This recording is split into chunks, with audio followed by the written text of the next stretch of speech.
ಪ್ರಜಾಪ್ರಭುತ್ವದ ವ್ಯವಸ್ಥೆಯಲ್ಲಿ ನಾವೆಲ್ಲ ಕೆಲಸ ಮಾಡ್ತಾ ಇದ್ದೀವಿ. ನಮ್ಮ ಕರ್ನಾಟಕ ರಾಜ್ಯದಲ್ಲಿ 78 ಲಕ್ಷ ಮೆಂಬರ್ ಮಾಡಿದ್ರು, 78 lakh ಮೆಂಬರ್. ಎಲ್ಲರೂ 10 ರೂಪಾಯಿ ಕೊಟ್ಟಿದ್ರು. ಅದನ್ನು ತುಂಬಿ ಡೆಲ್ಲಿ ಕಳಿಸಿದ್ದರು.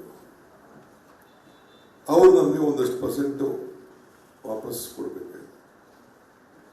ಯೂತ್ ಕಾಂಗ್ರೆಸ್ ಮೆಂಬರ್ಸ್ ಅವ್ರ ಹತ್ರ ಒಂದು 90 ಕೋಟಿ ರೂಪಾಯಿ ಬಿಟ್ಟಿದ್ರು ಅವ್ರ ಎಲೆಕ್ಷನ್ ಮೆಂಬರ್ಶಿಪ್.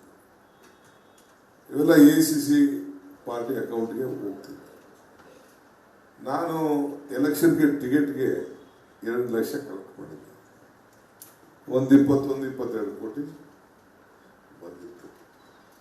ಆ ದುಡ್ಡಲ್ಲೇ ನಾವು ಒಂದಷ್ಟು ಬಿಲ್ಗಿಲ್ಲ ಕೊಟ್ಟೆ. ಇನ್ನೂ ಒಂದು ಸಣ್ಣ ಪಣ್ಣನ್ನು ಕೊಡೋದಿದೆ. ಫ್ಲೈಟ್ ಅವ್ರಿಗೆಲ್ಲ ಕಂಪ್ಯೂಟರ್ ಚಾರ್ಜ್ ಎಲ್ಲ ಕೊಡಬೇಕು, ಅಡ್ವರ್ಟೈಸ್ಮೆಂಟ್ ಕೊಡಬೇಕು, ಎಲ್ಲರೂ ಕೊಡಬೇಕು, ಎಲ್ಲ ಕೊಡೋದಿದೆ. ಈಗ ಪಾರ್ಲಿಮೆಂಟ್ ಒಂದಷ್ಟು ಕಲೆಕ್ಟ್ ಮಾಡುವಂತ ಅಂದರೆ ACC ಬೇಡ ಅಂತ ಹೇಳ್ಬಿಟ್ರು. ಈಗ ಯಾರು ಕೊಡ್ತಾ ಇಲ್ಲ. ಈಗ ಇವ್ರ ಹತ್ರ ಸಂಬಳ ಕೊಡೋಕೆ ಇಸ್ಕೊತಾ ಇದ್ದೀನಿ. CM ಹುಸೇನ ಕೊಟ್ಟರೆ ಸಂಬಳ ಕೊಡೋಕ್ಕೆ ಕಾಸಿಲ್ಲ ನಮಗೆ. 25,000 MLAಗಳನ್ನ ಕೊಡಬೇಕು ಅಂತ ಹೇಳಿದ್ದೀವಿ. ಇಂಥ ಪರಿಸ್ಥಿತಿಯಲ್ಲಿ ಇರ್ಬೇಕಾದ್ರೆ ACC ದುಡ್ಡಲ್ಲಿ ಇರ್ಬೇಕಾದ್ರೆ 290 ಕೋಟಿ ಅಷ್ಟು ದುಡ್ಡನ್ನ ಇನ್ಕಮ್ ಟ್ಯಾಕ್ಸ್ ಕೇಳಿ ಸೀಸ್ ಮಾಡಿಸ್ಬಿಟ್ಟು ಕೊನೆಗೆ ಟ್ರಿಬ್ಯುನಲ್ಗೆ ಹೋದ್ರೆ ಅಲ್ಲೂ ನಮ್ಗೆ ಇರುವಿಲ್ಲ, ಕೋರ್ಟ್ಗೆ ಹೋದ್ರೂ ಇರುವಿಲ್ಲ ಅಂತಂದ್ರೆ ಈ ದೇಶದಲ್ಲಿ ನ್ಯಾಯ ಎಲ್ಲಿ ಕೇಳಬೇಕು ಅಂತ. ಓದಿ ನಮ್ದೇನಾದ್ರು ಒಂದು ಬಿಸ್ನೆಸ್ ಸಂಸ್ಥೆನೆ, ಇದು ಸೋಷಿಯಲ್ ಸೆಟಪ್, ಪ್ರಜಾಪ್ರಭುತ್ವ ವ್ಯವಸ್ಥೆಯಲ್ಲಿ ಒಂದು ಪಕ್ಷ ಕೆಲಸ ಮಾಡ್ತಿದೆ. ನಾವೇನು ಬಿಸ್ನೆಸ್, ನಾವು ದೇಣಿಗೆ ಇದ್ದಂಥ ದುಡ್ಡು ಜನ ಕೊಟ್ಟಿದ್ದಾರೆ. ನಮ್ಗೇನು 1000 ಕೋಟಿ ರೂಪಾಯಿ ಬಾಂಡಿಂದ ಏನು ನಮಗೇನು ಕೊಟ್ಟಿಲ್ಲ.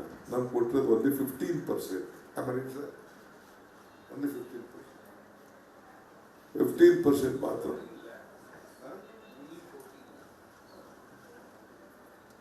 Percent bond 11%. ನಮ್ಗೆ ಬಂದಿರೋ ಬಾಂಡ್ 11%. ಅವ್ರಿಗೆ BJP-ಅವ್ರಿಗೆ 57% ಕೊಟ್ಟವ್ರೆ. ಇವತ್ತು ಟೈಮ್ಸ್ ಆಫ್ ಇಂಡಿಯಾ ಬೇರೆ ಬೇರೆ ಪೇಪರ್ನೆಲ್ಲ ಯಾರಿಗೆ ಎಷ್ಟು ಕೊಟ್ಟವ್ರೆ ಅಂತ ಕಂಪ್ಲೀಟ್ ಲಿಸ್ಟ್ ಎಲ್ಲ ಬಂದಿದೆ. ಕೋರ್ಟ್ ಅವರು ಅದನ್ನ ಸ್ಕ್ರಾಪ್ ಮಾಡಿದ್ದಾರೆ. ಹೆಂಗೆ ನಿಮ್ಗೆ ನಮ್ಗೆ ಸಂಬಂಧ ಹೆಂಗೆ ಇಟ್ಕೊಡೋದು, ನಿಮ್ ಬಿಲ್ ಹೆಂಗೆ ಕೊಡೋದು, ನಿಮ್ಗೆ ಅಡ್ವರ್ಟೈಸ್ಮೆಂಟ್ ಹೆಂಗೆ ಕೊಡೋದು. ನಾನು ಯಾರೋ ನಮ್ಮ ಪ್ರೆಸ್ ಸೆಕ್ರೆಟರಿಗಳಿಗೆ ತಗೊಂಡ್ರಪ್ಪ ಸ್ವಲ್ಪ ಕೊಟೇಶನ್ ತಗೊಂಡ್ರೆ ಸ್ವಲ್ಪ ಅಡ್ವರ್ಟೈಸ್ಮೆಂಟ್ ಕೊಡುವ, ಬ್ಲಾಕ್ ಮಾಡುವ. ಸರ್ಕಾರ ಇದ್ದೇ ಸರ್ಕಾರದಲ್ಲಿ ಸರ್ಕಾರ ಎಲೆಕ್ಷನ್ ಬೇರೆ ಟೈಮಲ್ಲಿ ಕೊಡ್ತೀವಿ ನಿಮಗೆ ಅಡ್ವರ್ಟೈಸ್ಮೆಂಟ್. ಈಗ ಅಡ್ವರ್ಟೈಸ್ಮೆಂಟ್ ಕೊಡೋಕ್ಕೆ ಪಾರ್ಟಿಯಿಂದ ಕೊಡಬೇಕು. ಏನೋ 4 ದಿನ ಕೊಡುವ ನೋಡ್ರಪ್ಪ ಅಂತೇಳಿ ತೆಗೆದುಕೊಂಡು ಬಂದರೆ ಅದನ್ನೆಲ್ಲ ಸೀಸ್ ಮಾಡಿದ್ರೆ ಹೆಂಗೆ ಎಲೆಕ್ಷನ್ ಮಾಡೋದು ತಾವು ದಯವಿಟ್ಟು ತೆಗೆದುಕೊಳ್ಬೇಕು. ಈಗ ಕಾಂಗ್ರೆಸ್ ಆಫೀಸು, ಸಂಬಳ, ಸಾರಿಗೆ, ಬಿಲ್ಡಿಂಗ್ ಮೇಂಟೆನೆನ್ಸು ಎಲ್ಲ ಕಂಪ್ಲೀಟ್. ಎಲ್ಲಿ ಯಾವ ರೀತಿ ನಾವು ಮಾಡಬೇಕು. ಇದು ಮೊದಲನೇ ಬಾರಿಗೆ ನಮ್ಮ ಸಿದ್ದರಾಮಯ್ಯನವರ 40 ವರ್ಷಕ್ಕೂ ಹೆಚ್ಚು ರಾಜಕಾರಣ ಮಾಡ್ತಾ ಇದ್ವಿ. ಈ ರೀತಿ ಪಾರ್ಟಿ ಅಕೌಂಟ್ನಾಗ ಬಂದು ನೋಡಿ ಆಮೇಲೆ ಯಾವುದು ನಾವು ಈಗ ಇದಾದ್ಮೇಲಂತೂ ಡಿಮಾನಿಟೈಸೇಷನ್ ಆದ್ಮೇಲೆ ಯಾರು ಅಕೌಂಟ್ಗೆ ಒಂದು 2,000-5,000 ಹಾಕ್ಬೋದು, ಕ್ಯಾಶ್ ಕಟ್ಬೋದು ಬಿಟ್ರೆ ಇಲ್ಲಿ ಯಾವುದು ದುಡ್ಡು ಕಟ್ಲಿಕ್ಕೆ ಆಗೋದಿಲ್ಲ. ಯಾರೇ ಇರ್ತದ್ರು ನಾವು ಅಕೌಂಟಿಂದನೇ ದುಡ್ಡು ಇಸ್ಕೊಂಡಿರ್ತೀವಿ, ಅಕೌಂಟಿಂದನೇ ಲೆಕ್ಕ ಇಟ್ಟಿರ್ತೀವಿ, ಚಾರ್ಟೆಡ್ ಅಕೌಂಟ್ ಕೊಟ್ಟು ಇಟ್ಟಿದ್ದೀವಿ. ನಾವು ಏನು ಕಟ್ಟಬೇಕು ಲೆಕ್ಕಾಚಾರ ಕೊಡ್ತೀವಿ. ಬೇಕಾದಷ್ಟು ಎಕ್ಸೆಪ್ಷನ್ಸ್ ಎಲ್ಲ ಬೇಕಾದಷ್ಟು ಅವಕಾಶ ಇದೆ. ಅದೆಲ್ಲ ಬಿಟ್ಟಂಥ ಸಂದರ್ಭದಲ್ಲಿ ಇವತ್ತು ಈ ಪ್ರಜಾಪ್ರಭುತ್ವದ ವ್ಯವಸ್ಥೆಗೆ ಒಂದು ದೊಡ್ಡ ಕಗ್ಗೋಲೆ. ಯಾಕೆ ಇದನ್ನು ಮಾಡ್ತಾ ಇದ್ದಾರೆ? ಚೀಫ್ ಮಿನಿಸ್ಟರ್ ಅವರು ಹೇಳಿದ್ರು. ಅವ್ರು ಇದೇ 2004ರಲ್ಲಿ ಹಿಂಗೆ ಇಂಡಿಯಾ ಶೈನಿಂಗ್ ಅಂತ ಮಾಡ್ತಾ ಇದ್ರು. UPA ಗೌರ್ಮೆಂಟ್ ಬಂದ್ಬಿಡ್ತು. ಹಾಗೆ ಇವತ್ತು ನಾವು ಸೋಲ್ತೀವಿ ಅಂತ ಭಯದಿಂದ ಮುಖ್ಯಮಂತ್ರಿಗಳನ್ನ ಅರೆಸ್ಟ್ ಮಾಡೋದು, ಬೇರೆ ಅಪೋಸಿಷನ್ ಪಾರ್ಟಿಗಳನ್ನ ಅರೆಸ್ಟ್ ಮಾಡೋದು, ಅಕೌಂಟ್ ಸೀಸ್ ಮಾಡೋದು, ಗವರ್ನರ್ಗಳು ಉಪಯೋಗಿಸೋದು, ಗವರ್ನರ್ಗೆ ರಾಜೀನಾಮೆ ಕೊಡಿಸೋದು, ನೆಕ್ಸ್ಟ್ ಟೈಮ್ ಎಲೆಕ್ಷನ್ ಇರಿಸೋದು. ಇಲ್ಲ ಅಂದ್ರೆ ಯಾಕೆ ಈ ಕೆಲಸ ಮಾಡ್ತಿದ್ರು? ಅಲ್ಟಿಮೇಟ್ಲಿ ಅವ್ರಿಗೆ ತನ್ನ ವಾಪಸ್ಸು ಸರ್ಕಾರ ಬರುವುದಿಲ್ಲ ಅನ್ನೋದು ಅವ್ರಿಗೆಲ್ಲ ಸರ್ವೆಗಳು, ವಿಶ್ವಾಸನೋ, ಇಂಟರ್ನಲ್ಲೋ, ಪಬ್ಲಿಕ್ಕಲ್ಲಿ ಬಂದಂಥ ಸಂದರ್ಭದಲ್ಲಿ ಈ ರೀತಿ ಅವ್ರಿಗೆ ಭಯ ಬದಲು ಇಂಥ ಒಂದು ಇದಕ್ಕೆ ಕೈ ಹಾಕಿದ್ದಾರೆ. ಕರ್ನಾಟಕ ರಾಜ್ಯದ ಕಾಂಗ್ರೆಸ್ ಪಕ್ಷ ನಾವೆಲ್ಲ ಸೇರಿ ಒಕ್ಕೂರದಿಂದ ಇದನ್ನು ನಾವು ಖಂಡಿಸ್ತಾ ಇದ್ದೇವೆ. ಇದು ನಮ್ಮ ಏನು ಮಾತು ಕೊಟ್ಟಿದ್ದು. ಈ ಗ್ಯಾರಂಟಿ ವಿಚಾರಕ್ಕೆ ಬಂದಿದೆ. ನಮ್ಮ ಗ್ಯಾರಂಟಿನ ಟೀಕೆ ಮಾಡ್ತಾ ಇದ್ರು. ತಿರ್ಗಾ ಮಧ್ಯಪ್ರದೇಶದಲ್ಲಿ ಎಲೆಕ್ಷನ್ ಮುಂಚಿತವಾಗಿ ಗ್ಯಾರಂಟಿ ಅವ್ರು ಅನೌನ್ಸ್ ಮಾಡ್ಬಿಟ್ಟು ಇಂಪ್ಲಿಮೆಂಟ್ ಮಾಡ್ಕೊಂಡು ಈಗ ನಮ್ಮ ಗ್ಯಾರಂಟಿ ದೇಶ ದಿವಾಳಿ ಆಗೋಯ್ತದೆ, ಕರ್ನಾಟಕ ದಿವಾಳಿ ಆಗೋಯ್ತದೆ. ಈಗ ನಿಮ್ಮ ಹತ್ರ ಎಲ್ಲ ಸ್ಟ್ರಿಪ್ ಮೇಲ್ಗಡೆ ಬರ್ತದೆ ಮೋದಿ ಗ್ಯಾರಂಟಿ ಅಂತ. ಬಿಜೆಪಿ ಗ್ಯಾರಂಟಿ ಇಲ್ಲ, ಮೋದಿ ಗ್ಯಾರಂಟಿ ಅಂತ ಈಗಾಗಲೇ ಬರ್ತಾ ಇದೆ. ಸೊ ಹಂಗೆ ನಿಮಗೆಲ್ಲ ಇವತ್ತು ದೊಡ್ಡ ತೊಂದರೆ ಕೊಡಲಿಕ್ಕೆ ಇವತ್ತು ಹೊರಟಿದ್ದಾರೆ. ಸೊ ನಮ್ಮ ಗ್ಯಾರಂಟಿನೂ ಕಾಪಿ ಮಾಡಿದ್ದಾರೆ. ಇನ್ನು ಇರಲಿ ಬಿಡಿ, ನಮಗೆ ಜನರ ಮೇಲೆ ವಿಶ್ವಾಸ ಇದೆ. ಇದನ್ನ ನೀವು ನಿಮ್ಮ ಮುಖಾಂತರ ನಾವು ಸಾರ್ವಜನಿಕರಿಗೆ ಇದನ್ನ ವಿಚಾರ ತಿಳಿಸ್ಬೇಕು ಅನ್ನೋ ದೃಷ್ಟಿಯಿಂದ ಇವತ್ತು ನಾವು ಕರೆದಿದ್ದೇವೆ.